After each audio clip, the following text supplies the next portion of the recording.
मला आयुष्यात पेन नको. बापरे, मला किती त्रास होतोय, 10 ग्राम पेन देऊ का? Pain is very important for survival. मग प्रॉब्लेम कळला तर आपण सोल्युशन कडे जातो. सो जोपर्यंत पेन कळत नाही तोपर्यंत तू सर्व्हाइव्ह कशी करशील? त्याला आपण एक मित्र म्हणून कसा आधार देऊ शकतो? धोनी इंडियन क्रिकेट टीम मध्ये नंतर आले, युवराज सिंग पहिले होते. पण मी तुला सांगते, माझ्या वडिलांच्या पण ट्रान्सफर्स होत होत्या every 3 years because he was a government officer. ठीक आहे, आय एक्सप्लोर्ड मेनी सिटीज. मी जर ऑनलाईन सर्च टाकला ना, हाऊ टू गेट सक्सेसफुल, मी फेलियर टाकलं तर मला नुसतं फेलियर दिसतात. तर मला ट्राय नाही करायचं. Everybody is not cool in front of the mic. त्यांना कुठेतरी प्रायव्हेट पार्ट्सला लहानपणी टच केलेलं असतं inappropriately, but in a sexual way. मग त्यांना स्वतःच्या बॉडीची किळस येते. त्यांना असं वाटतं की गिल्टी फील होतं की मी हे माझ्यासोबत कसं होऊ दिलं. म्हणजे ते ओळखीचे काका मामा असतील किंवा अननोन पर्सन असेल तर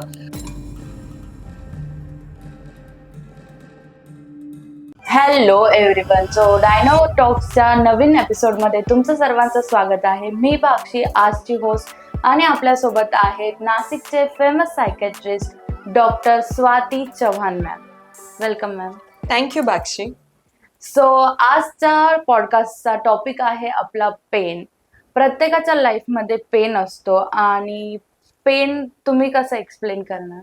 ओके, सो बेसिकली बाक्षी काय होतं ना की एव्हरीबडी अमंगस्ट अस, प्रत्येकाला असं वाटतं की मला आयुष्यात पेन नको. आणि पेनचे डिफरंट मिनिंग्स म्हणजे पेन, दुःख, वेदना, बापरे मला किती त्रास होतोय, याला आपण बेसिकली सगळ्यांना पेन म्हणतो. आणि जर मी तुला विचारलं 10 ग्राम पेन देऊ का, तू काय म्हणशील? नको मॅडम, काही पण विचारता का? I don't want it. It is as simple as that. But pain ही ना आपल्या आयुष्यातली खूप इम्पॉर्टंट भावना आहे. It is a very important emotion. आणि इमोशनच्या तराजूवर आपण सगळे खेळत असतो बेसिकली. कधी आपल्याला वाईट वाटेल, कधी आपल्याला खूप हॅपी फील होतं, कधी आपल्याला जेलस फील होतं, कधी आपण खूप नाराज होतो. से इमोशन्स हे बेसिकली आपले वेईंग बॅलन्स सारखे असतात. आणि pain is very important for survival. नाव तू म्हणशील की मॅडम पेन हा नेहमी वाईटच असतो. नाही, ऍक्च्युली असं नाहीये. पेन इज बेसिकली, जर आपल्या आयुष्यात इनसिक्युरिटी नाही राहिली, जर आपल्या आयुष्यात थोड्याशा वेदना नाही राहिल्या, तर आपण पुढच्या काय म्हणू शकतो ना, we won't strive for better, है की नाही? आणि त्यामुळे आपल्याला खूप लक्षात ठेवणं इम्पॉर्टंट आहे की हो, पेन जेव्हा होतो त्यामुळे आपल्या बॉडीमध्ये ना सिग्नल सेंड होतात. ठीक आहे, की मला असा असा त्रास होतोय किंवा माझ्या बॉडीमध्ये हे चेंजेस होतंय, माझं इथं दुखतंय. आणि त्यानुसार मग बॉडी अडॅप्ट करते की ओके, आता मला असा त्रास झाला आहे ना, तर मी अशानुसार मॉडिफाय करायला पाहिजे. ओके. आणि समटाइम्स पेन आपल्याला वाटू शकतं छान वाटेल. जसं फॉर एन एक्झाम्पल, कोणी खूप छान गाडी घेतली तर आपल्याला जेलसी फील होते की काय ना, तर that kind of pain is bad. ठीक आहे. हा, बट कधीतरी असं होऊ शकतं की तुला कमी मार्क्स मिळाले, मला जास्त मिळाले, त्याच्यामुळे मला तुला कमी मिळाले म्हणून मला असं खूप छान वाटत आहे. That emotion in it self आपल्याला छान वाटतंय, पण बेसिकली ते इमोशन चुकीचं आहे. त्याच्यामुळे ऑलवेज कोरिलेट की आपल्याला जे इमोशन्स वाटतात ते नेहमी बरोबर असतील असं नाहीये. त्यामुळे always have that habit of questioning your emotions. आणि त्याच्यामुळे even though you have pain, have that habit of questioning it. त्याच्यामुळे ते जे उत्तर मिळतं त्याच्यावरून आपल्याला प्रॉब्लेम कळतो. मग प्रॉब्लेम कळला तर आपण सोल्युशन कडे जातो, नाहीतर आपण कधी सोल्युशन कडे जाणारच नाही. So pain is important. Emotional pain आणि फिजिकल पेन या दोघांमधला डिफरन्स थोडा. ओके, सो ब्रेनला हे डिफरन्शिएट नाही करता येत. म्हणजे इमोशनल पेन खूपदा दिसतच नाही. आणि इन द फॉर्म ऑफ राग असेल, कधी चिडचिड असेल, कधी आपल्याला खूप रडायला येतं किंवा आपल्याला तोडफोड करावीशी वाटते. These are all basically emotional expressions of pain. आणि फिजिकल पेन तर आपल्याला सगळ्यांनाच दिसतं. म्हणजे आता मी जस्ट उठली आणि हा टेबल माझ्या गुडघ्याला लागला, तर दॅट इज फिजिकल पेन. तर पुढच्याच अभिषेक काय करेल? थांबा मॅडम, टेबल बाजूला ठेवतो पुढच्या पॉडकास्टच्या वेळेसला, so that you know he takes care of it. ते दिसतं पण आहे. हे पेन झालं म्हणून आपण शिकलो की टेबल लांब पाहिजे. इन द सेम वे, तू लहानपणी स्टोव्ह जवळ कधी गेली आहे का? स्टोव्ह म्हणजे सॉरी, गॅस जवळ आपण लावू थोडासा हात, मग एखादा चटका लागला असणार आहे किंवा दिव्याजवळ. नंतर कळलं की त्याच्याजवळ जायचं नाही, चटका लागतो, राईट? मग हा जो चटका लागतो दॅट इज पेन. सो जोपर्यंत पेन कळत नाही तोपर्यंत तू सर्व्हाइव्ह कशी करशील? राईट. किंवा फॉर एन एक्झाम्पल, माझा जोपर्यंत मला कळत नाही की बाईकवरनं पडण्यावर लागतंय, तोपर्यंत मी बाईक कितीही रॅश ड्रायव्हिंग करेल.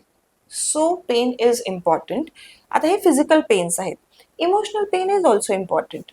म्हणजे इमोशनल पेन याच्यासाठी इम्पॉर्टंट आहे, जसं for an example, if I am not very happy with my career, ठीक आहे, आणि मला असं वाटत आहे की मला यावर्षी सॅलरीमध्ये इतकी हाईक नाही मिळाली आणि त्यामुळे मला वाईट वाटतंय, तर ते जे इमोशनल पेन होते, it can be anything. It can be satisfaction towards your self. It can be की मला काही डिमांड्स फुलफिल करायचे आहेत, मला करिअरमध्ये पुढे जायचंय, किंवा माझ्या फ्रेंडला जास्त हाईक मिळाली, मला नाही मिळाली. So it can be anything. तो कोरिलेट करू शकतोय तिथे. तर असं किती पण आपण म्हणू शकतो. ते जेव्हा होतं ना, तर आपल्याला त्याच्यामध्ये एक इन्सिक्युरिटी, थोडंसं उदास वाटतं. That inspires you and that motivates you की मी त्याच्याबद्दल I should work toward something better. So for that emotional pain is important. So आता माझ्या लाईफ मध्ये जे झालंय ते मी तुम्हाला सांगते की आता ज्या फेज मधून मी गेली, म्हणजे मास्टर्स झाल्यानंतर जॉब.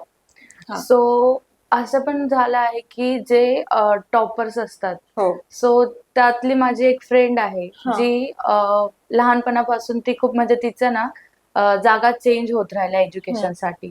सो तिचा एक असा ग्रुप नाही झाला फ्रेंड्स मध्ये, किंवा she is not connected with, emotionally connected with friends. So she don't have anyone to share her feelings. And after we connect in master, so तिला असं झालं की हा मी तुला आता शेअर करू शकते. बट जेव्हा आमचं मास्टर्स झालं तर सगळ्यांना जॉब भेटला आणि तिला आता नाही भेटलाय. सो तिला अजून डिस्टर्ब होत आहे त्या गोष्टीत. मग अशा सिच्युएशन मध्ये, अशा पेन मधून जो कोणी जात असेल त्याला आपण एक मित्र म्हणून कसा आधार देऊ शकतो? बेसिकली प्रत्येकाची लाईफची जर्नी वेगळी आहे. येस. म्हणजे for an example, Dhoni Indian cricket team मध्ये नंतर आले, युवराज सिंग पहिले होते. In the same way, for an example, Vicky Kaushal खूप दिवसापासून होता, नंतर त्याला ब्रेक मिळाला आहे. I think after Sam Bahadur, किंवा I don't remember the name. But त्याच्यानंतर everybody's life journey is different. म्हणजे प्रत्येकाचं जसे आई वडील वेगळे आहेत, फायनान्शियल बॅकग्राऊंड वेगळे आहेत, किंवा आपण म्हणूयात प्रत्येकाचा IQ वेगळा आहे, प्रत्येकाची अपब्रिंगिंग वेगळी आहे. इवन फर्स्ट डॉटर आणि सेकंड डॉटर मध्ये सुद्धा फरक असतो.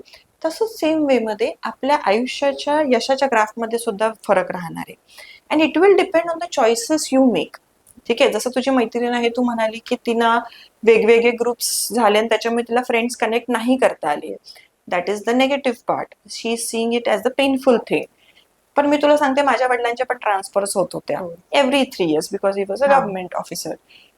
बट मग काय होतं, मजा मी हे बघितली की I explored many cities. I explored Wardha, Jalgaon, Chandrapur, Ratnagiri, असे वेगवेगळे सिटीज एक्सप्लोअर केले. So I have friends from those pockets. आणि त्याचबरोबर आता फेसबुकवर कनेक्ट करता येतं त्यांच्याशी. But you always have an option to look towards the positive things rather than the negative things. त्याच्यामुळे आपल्याला पेनमुळे तसं त्याचं दुःख जास्त होतं. आपण ज्याच्यावर फोकस करायला पाहिजे आपण ते नाही करत. आणि त्याचबरोबरीला ना, जेव्हा अपयश येतं, Wien you do not have success, जसं मी म्हटलं, एक कंपॅरिझन टाळायला पाहिजे. ठीक आहे, माझी कंपॅरिझन करायची ना, कोणाशी करायची? माझ्याशीच. बेस्ट. मग मला दुःख नाही होत. And we actually implement in our life. म्हणजे मी माझ्या मागच्या वर्षीचा ग्राफ बघते या वर्षीपेक्षा. मी मागच्या वर्षी किती पॉडकास्ट केले होते, मी मागच्या वर्षी किती व्हिडिओज केले होते, किंवा फॉर दॅट मॅटर भाक्षी, मागच्या वर्षी मी किती अर्न केलं होतं ऑगस्ट महिन्यात आणि आता किती केलं आहे, तो ग्राफ आपला मेंटेन झाला पाहिजे. तर ओके, म्हणजे आपल्याला अपयश आलं आहे तर पहिली गोष्ट, कंपॅरिझन नाही करायला पाहिजे. प्रत्येकाचा ग्राफ वेगळा आहे. Don't see it as a bigger step. जे दुःख होतं ना की बापरे मी फेल झाली, त्याच्यापेक्षा one day at a time, मी आज काय करू शकते ते दुःख कमी करण्यासाठी. मग 4 सब्जेक्ट्स तर मी 2 सब्जेक्ट्स करेल, किंवा जर मला जॉब प्लेसमेंट नाही मिळते तर 2 कंपनीमध्ये आज अप्लाय करते, लिंक्डइनवर अप्लाय करते. Let see. आणि तुम्ही बाकी फ्रेंड्स आहातच सगळे समजवायला, बाकी थोडंसं फ्रेंड्समध्ये हँगआउट करणं तेवढंच गरजेचं आहे. आणि वी शुड यूज आर काय म्हणतो ना, social media in a very intellectual way, असं मी सांगेल. कारण मी जर ऑनलाईन सर्च टाकला ना, हाऊ टू गेट सक्सेसफुल, तर तो अल्गोरिदम आहे, मला तेच दिसतात. मी फेलियर टाकलं तर मला नुसतं फेलियर दिसतात. So I need to figure out according to that as well. एक पॉइंट असा आलेला ना माझ्यासोबत की म्हणजे मी तिला प्रत्येक वेळेस गाईड करत होती की तू पॉझिटिव्ह गोष्टीवरती लक्ष दे, तू लिंक्डइन वरती ट्राय कर, जसं तुम्ही बोलला की वेगवेगळे प्लॅटफॉर्म सर्च कर. मी तिला एवढं पण गाईड केलं की सपोज तू हे ट्राय करते, ह्यात नाही होते, तू दुसरी फील्ड चूज करू शकते, त्यात ट्राय करू शकते. बट तिने खूप सारा ट्राय केल्यानंतर तिच्या लाईफ मध्ये एक पॉइंट असा आला की ती बोलली आता मला ट्राय नाही करायचं. ओके. मग अशा वेळेस माहितीये का, एखाद्यास असं पण असू शकतं की अंडरलाईन डिप्रेशन किंवा अंडरलाईन ना खूप जास्त प्रमाणात डिस्ट्रेस होतो, जेव्हा आपल्याला we become very negative. Like for an example, स्टेजवर माईक घेऊन खूप सगळेजण बोलतात, बरोबर आहे, but everybody is not cool in front of the mic. प्रत्येकाची जर्नी वेगळी आहे. म्हणजे आपण दोघी आत्ताही जर एकदम छान कॅमेरासमोर बोलतोय, पण ती धडधड आतमध्ये असतेच की आपण बरोबर बोलू ना, वन टेक होईल ना, राईट? हा, बट जे खूप जास्त झालं that I am not ready to stand in front of the mic, then I need treatment, then I need a therapy from a proper therapist, असं म्हणू शकतो. की कारण आपण नेगेटिव्ह लूपमध्ये अडकत जातो, तर होऊ शकतं की ती, आपण म्हणू शकतो की तिला सायकल सुरू झालं असेल of negative thoughts, of negative emotions, मग त्याच्यातनं दुःख, आणि अशा वेळेस ना सगळंच काही नेगेटिव्ह किंवा पेनफुल वाटायला लागतं. So she can sick help of a psychiatrist. So काही चाइल्डहुड एक्सपिरियन्स वरती आपण बोलूया की जेव्हा म्हणजे आपल्यासोबत ते घडतं तेव्हा आपल्याला तेवढं हिट नाही होत. ही गोष्ट माझ्या स्वतःसोबत पण झाली की लहानपणी काहीतरी झालं तेव्हा ते कळतच नव्हतं, but in the phase of 11th-12th मला ती गोष्ट रोज हिट करत होती की माझ्यासोबत त्यावेळी हे झालं होतं आणि मी त्याच्यावर काही ऍक्शनच नाही घेऊ शकली. हे खूप कॉमन आहे भाक्षी, म्हणजे even it has happened with me as well, but in different incidences होत असतं. कधी आपल्याला आपल्या आईच्या हाताचा मारच खाल्लेला आठवत राहतो आणि तिने 100दा मारलं असेल, पण लाखदा प्रेम केलं आपल्याला ते लक्षात नाही राहत. किंवा फॉर एन एक्झाम्पल, लहानपणी आपल्याला एखाद्या आजी किंवा आजोबाकडनं एखाद्यास लागलं असतं किंवा मित्रांनी ढकललेलं असतं, ते लक्षात राहतं, पण त्यांनी 4दा हात दिला उचलायसाठी, we tend to forget it. So basically आपलं ह्युमन माइंड जे आहे ना, ते नेगेटिव्ह इमोशन्सला थोडं जास्त गोंजारतं, म्हणजे ना लवीडवी करतं ते निगेटिव्ह इमोशन सोबत. So we tend to go with it.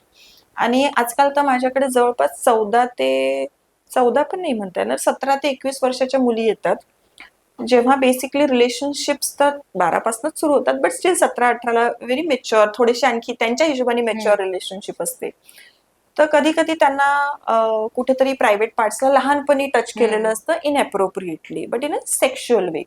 तर मग अशा वेळेस त्यांचं काय होतं की मॅडम मला तेव्हा कसं काय नाही कळालं, मग तो एपिसोड आठवत राहतो, मग त्यांना स्वतःच्या बॉडीची किळस येते, त्यांना असं वाटतं की गिल्टी फील होतं की मी हे माझ्यासोबत कसं होऊ दिलं, किंवा फॉर दॅट मॅटर नाही मी इतकी मूर्ख होती का, असं पण वाटतं, किंवा समोरचा माणूस माझ्यासोबत असा कसा वागू शकला, ही सुद्धा ती फिलिंग असते. बट यु नो, अशा वेळेस जेव्हा जी सिच्युएशन होऊन गेलेली आहे त्याच्याबद्दल आता आपल्याला काहीच करता येत नाहीये, काहीच नाही. We cannot go back. म्हणजे ते ओळखीचे काका मामा असतील किंवा अननोन पर्सन असेल तर आपण आई वडिलांना सांगू, पण त्या माणसाशी जाऊन नाही बोलू शकत, बिकॉज एक कन्फर्म नाही करता येत, आणि दुसरी गोष्ट इफ वी नो, त्याच्यापासून धडा शिकायचा. ठीक आहे. आणि being a female, it is a shout out to every female. आपण एक्सपिरियन्सनेच धडा शिकतो normally, specially about the abuse. तर त्याच्यामुळे त्याचं पेन इमोशनल पेन राहतं, फिजिकल पेन नाही राहत.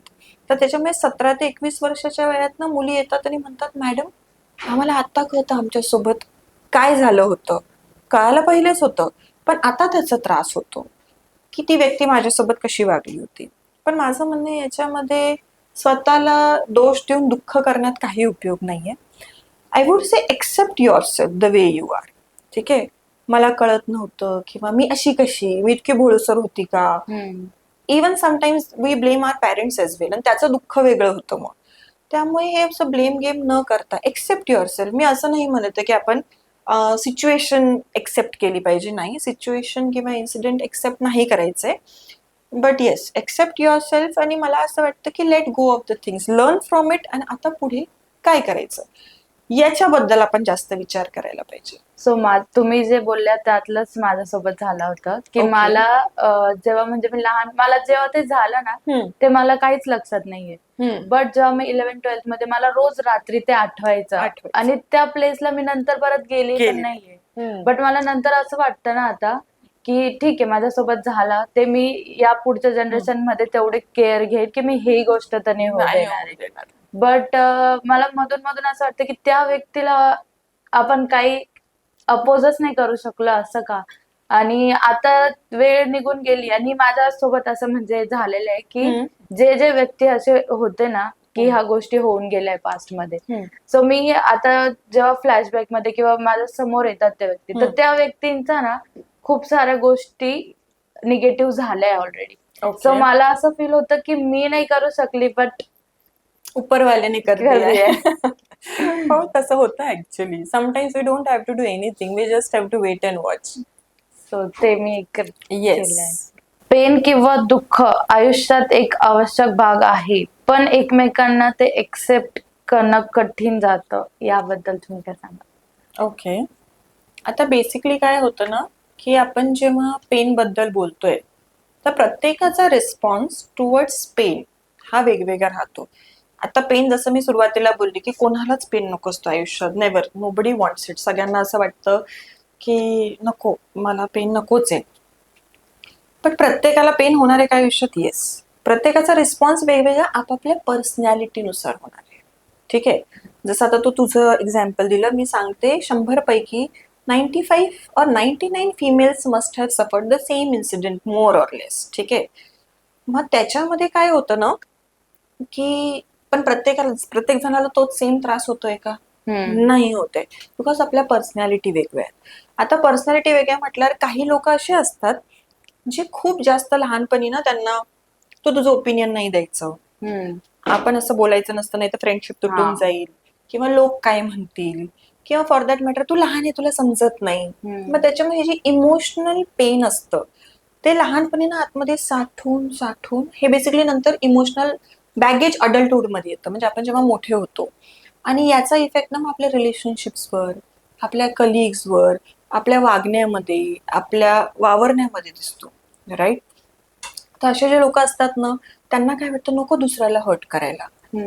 हर्ट करायचं किंवा एखाद्या वादात उतरायचं तर तू माझ्याशी एखादा मुद्दा नाही एग्री केला तर काय होईल, आपण दोघी थोडीशी चर्चा करू, होईल तर मी अग्री करेल तुझ्याशी, काय तू माझ्याशी अग्री करशील, किंवा आपले भांडणं होतील, है ना.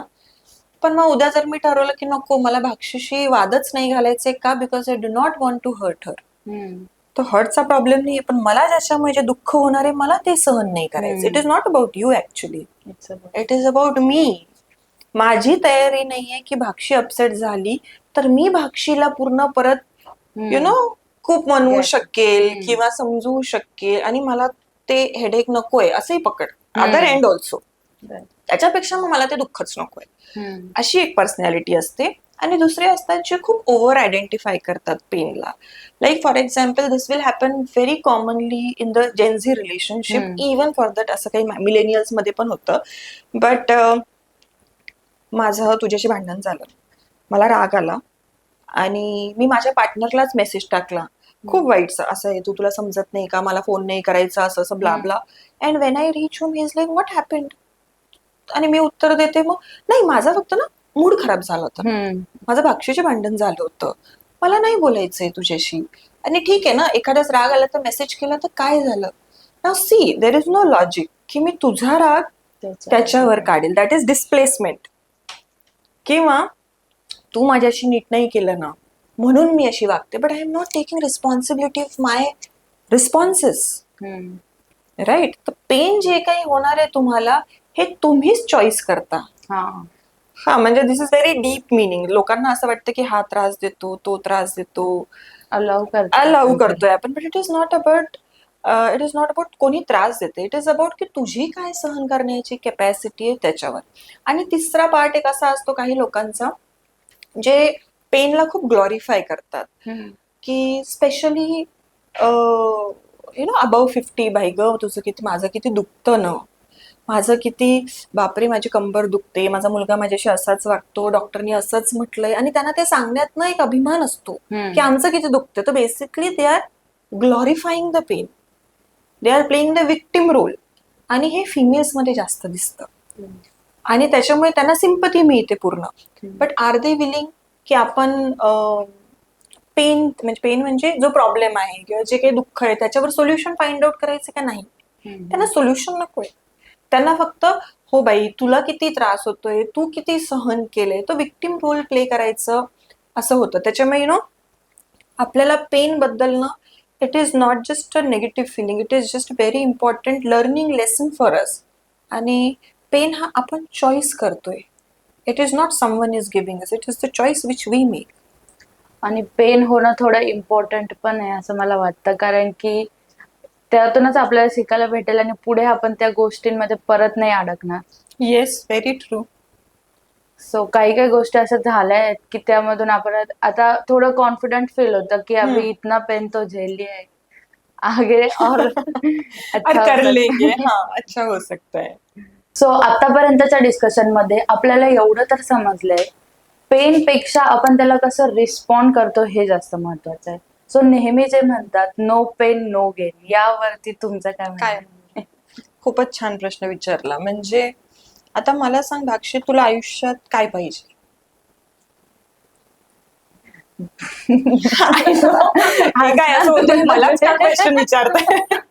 आय नो, होऊ शकतं. Dream house. ड्रीम हाऊस पाहिजे, ओके, बस एकच काहीतरी. ड्रीम हाऊस मध्ये खूप साऱ्या गोष्टी, त्या आता पूर्ण पॉडकास्ट त्यावरती होतोय.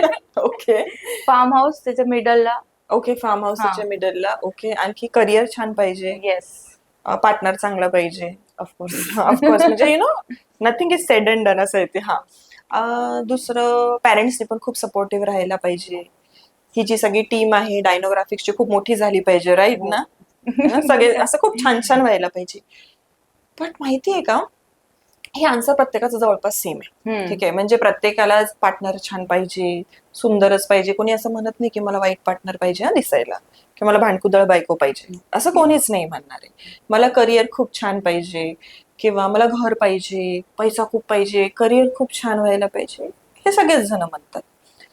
पण हा प्रश्न विचारण्यापेक्षा सगळ्यांनी हा प्रश्न विचारावा की तुम्ही कुठलं दुःख किंवा कुठल्या वेदना सहन करायला तयार आहे, right? What are you ready to pay, what are you ready to struggle for, आणि त्याच्यानुसार तुम्हाला त्या गोष्टी मिळणार आहे. म्हणजे मला असं म्हणणं आहे की नाही, मला ना असं 4 स्टोरीचं फुल घर पाहिजे, बंगलो पाहिजे, खूप छान पाहिजे, नाही पण मी सोफ्यावरनं उठणारच नाही ना सकाळी 12 वाजेपर्यंत, मी झोपून राहील तिथं. How is it possible that without any pain you will achieve something, right?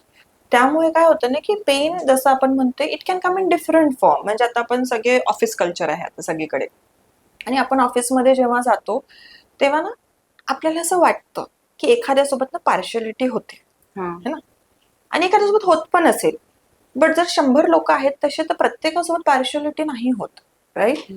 मग ते जे 100 जे सक्सेसफुल त्या त्या ऑफिसमध्ये झालेले आहेत, हे बाकीचे लोक हे विसरून जातात की हो त्यांनी एक्स्ट्रा आवर्स ड्युटी केली आहे, त्यांनी नेहमी फोन कॉल्स रिसीव्ह केले, त्यांनी काय म्हणू शकतो, थोडे बॉसचे इन्स्ट्रक्शन जास्त वाचले, किंवा आर्टिकल्स असतील, काही फाईल्स असतील त्या जास्त केल्यात, स्वतःवर वर्क केलेलं आहे. आपण हे सगळं विसरून जातो. आपण फक्त म्हणतो की नाही त्याने काय, तो फक्त सहज रे पार्शियलिटी झाली म्हणून, because it is very easy to blame others. ठीक आहे, म्हणजे जसं तू म्हटलं ना, ते मागे आपण क्वेश्चनवर होतो की प्रत्येकाचा रिस्पॉन्स वेगवेगळा असतो. तर पहिली गोष्ट तर आपण खूपदा असं करतो की आपण एक्सेप्टच करत नाही कधीतरी प्रॉब्लेम, राईट? येस. मग we should be accountable for our own things rather than की त्याला सोपं मिळालंय. दुसरी गोष्ट अशी असते की आता आपण खूपदा कपल्स असतात, आता काही लोकांना विकी आणि कॅटरीनाला बघूनही वाटत असेल, वाव पहा तिचा चेहरा सांगतोय वाव किती लकी आहे ना, है ना? आता तिचे बर्थडेचे विशेस गेले त्याच्यामुळे आणखी ती पोस्ट फ्रेश झाली, म्हणून मला एक्झाम्पल आठवलं. ते इट इज लाईक की वाव किती लकी आहे ना, but nothing comes in a lucky way, you know. म्हणजे तुम्हाला एफर्ट्स घ्यावे लागतात एकमेकांना शोधण्यासाठी, एकमेकांना जाणून घेण्यासाठी. एप्रिशिएट करावं लागतं छोट्या छोट्या गोष्टींना, की हा ड्रेस छान दिसतोय, तू हे छान पकडलेलं आहे, you did a very good thing, baby स्टेप्सला किंवा तिच्या एन्झायटीला किंवा त्याच्या रागाला कंट्रोल कसं करता येईल हे बघणं पण गरजेचं आहे. See nobody is perfect, but तुझ्यासोबत राहण्यासाठी मी तुझ्या नेगेटिव्ह इमोशन्सला सहन करू शकते आणि त्याला कसं डील करायचं ही एक वेदनाच आहे ऍक्च्युली तसं बघितलं तर. हा म्हणजे कधी कधी खूप ऑकवर्ड सायलेन्सेस असतात बघ रिलेशनशिपमध्ये, बोलत नसतो आपण, दॅट इज ऑल्सो पेनफुल.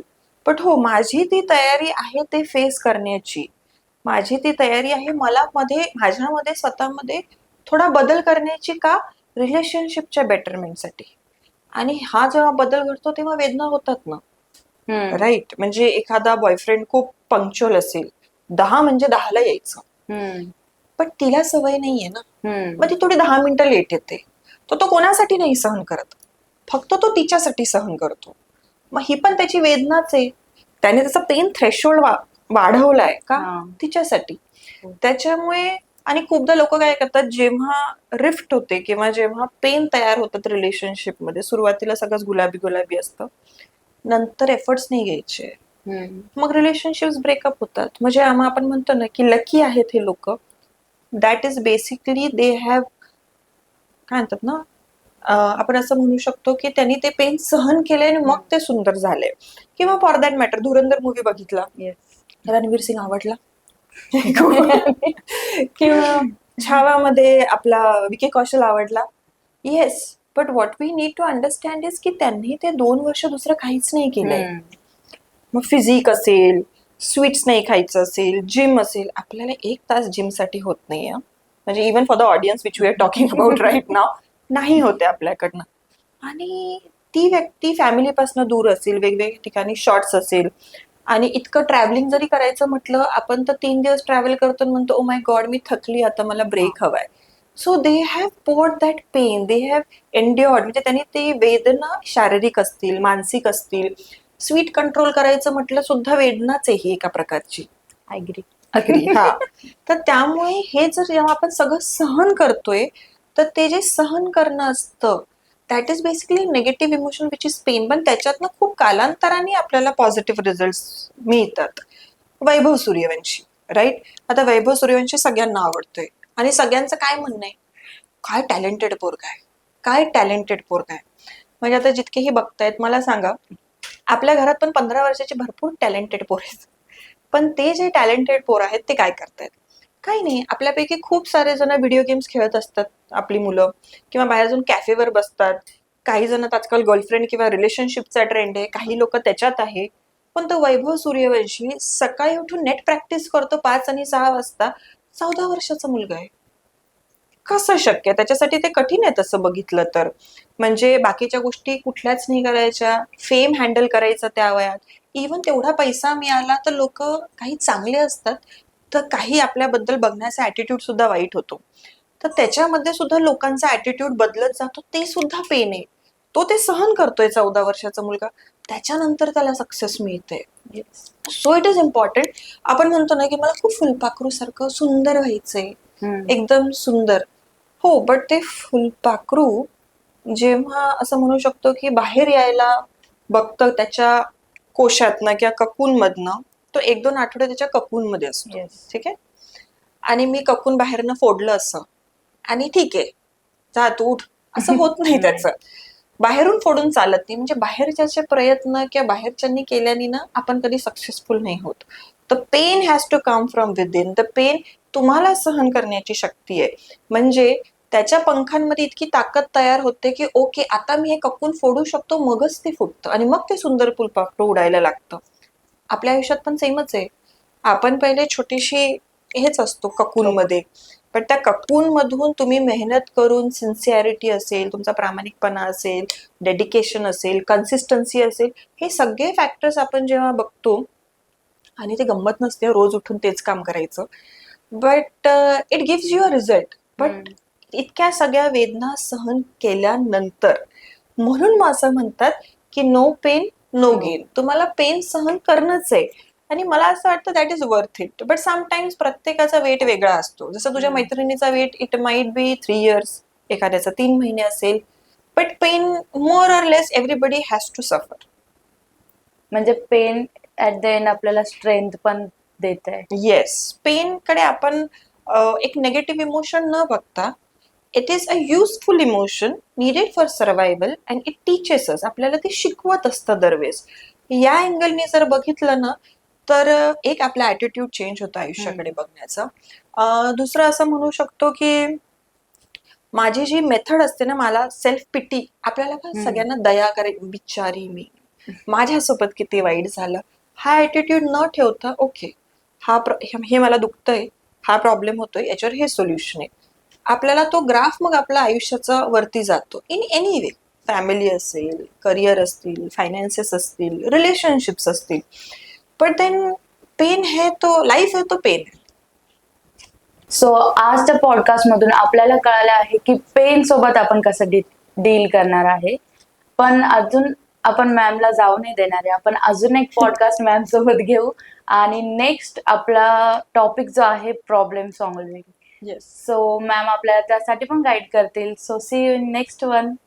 इथपर्यंत व्हिडिओ बघितल्यासाठी थँक्यू. आणि तुमचे अजून काही पेन रिलेटेड क्वेश्चन असतील जे या पॉडकास्ट मध्ये आमच्याकडून राहिले असतील तर तुम्ही कमेंटमध्ये सांगू शकता आणि मॅम आपल्याला आन्सर करतील. येस.